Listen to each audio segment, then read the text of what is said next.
नमस्कार, आप सुन रहे हैं रेडियो भारती और मैं हूँ तान्या।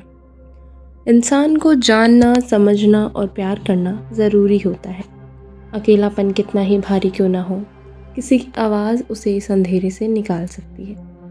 लेकिन क्या होगा अगर वो आवाज़ें किसी ऐसी जगह से आए जहाँ कोई है ही नहीं।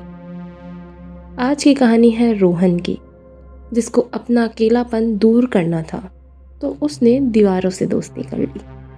ये कहानी है रोहन की। वो एक छोटे से कमरे में रहता था और बहुत अकेला महसूस करता था।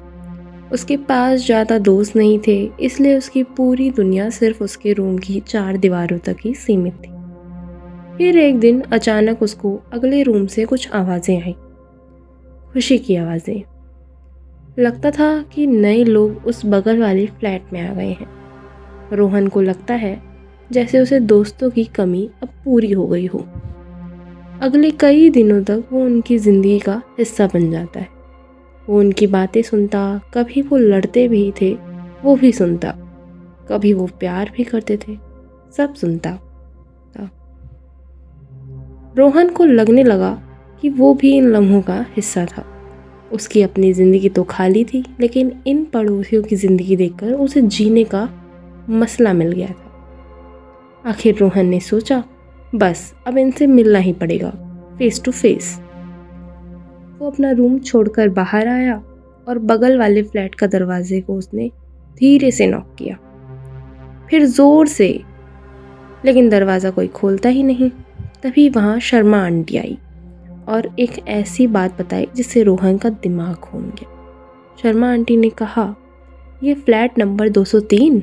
बेटा, ये फ्लैट तो 3 साल से खाली पड़ा हुआ है, इसमें कोई नहीं रहता, इस पे ताला लगा हुआ है।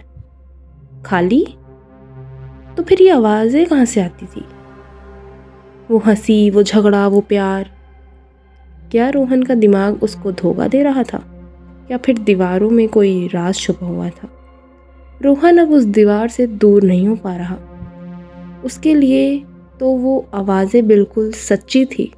उन्होंने उसे अपना बना लिया था। 3 दिनों तक रोहन ने कुछ खाया पिया नहीं, ना सोया। उस दीवार के सामने बैठा रहता, सुनता और उससे बातें करता रहता। शर्मा आंटी को रोहन की चिंता हो रही थी। उन्होंने पुलिस को बुलाया था। जब पुलिस आई तो उन्हें दरवाज़ा तोड़ना पड़ा। उन्होंने रोहन को बहुत ही कमज़ोर हालत में पाया। वो अब भी दीवार से चिपका हुआ था। पुलिस ने उसे उठाने की कोशिश की। उन्होंने कहा, बेटा, यहाँ कोई नहीं है। लेकिन रोहन चिल्लाया। उसकी आवाज़ टूटी हुई थी। वो अंदर है। उन्होंने मेरे लिए गाना गाया था। वो अभी भी अंदर है। रोहन की चीखें अब दीवारों में गूंज रही थी और दीवारों की वो आवाज़ें अब आज़ाद हो चुकी थी। रोहन को अंदर से आने वाली आवाज़ों ने बाहर निकाल लिया और अब वो आवाज़ें खुद आज़ाद हो चुकी थी। अकेलापन ख़त्म करने की चाह कितनी ख़तरनाक हो सकती है ना? क्या आपको कभी भी अपने खाली कमरे में कोई आवाज़ सुनाई दी है? सोचना मत, बस सुनो, क्योंकि शायद वो आवाज़ें आपको भी अपना बनाना चाहती हैं। ये थी दीवारों की दुनिया। धन्यवाद।